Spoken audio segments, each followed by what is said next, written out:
Hi there, I'm Isko, your friendly guide from DILG. In this guide, I'll walk you through the process and help explain DILG Memorandum Circulars, so you know what to do, why it matters, and how to comply.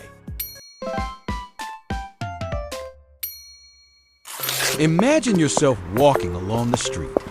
Then suddenly, you come across a government project signboard. You notice a name, a face, a logo. Is this allowed?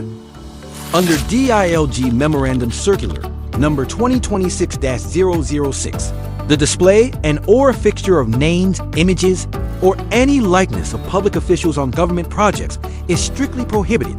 This includes names, photos, logos, colors, and any graphical representation associated with elected and appointed officials, whether at the provincial, city, municipal, or barangay level.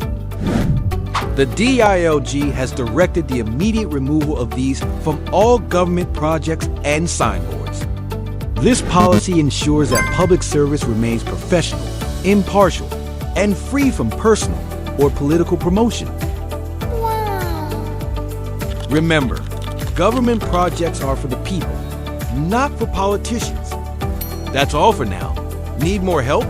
Just follow along with Isko. See you next time.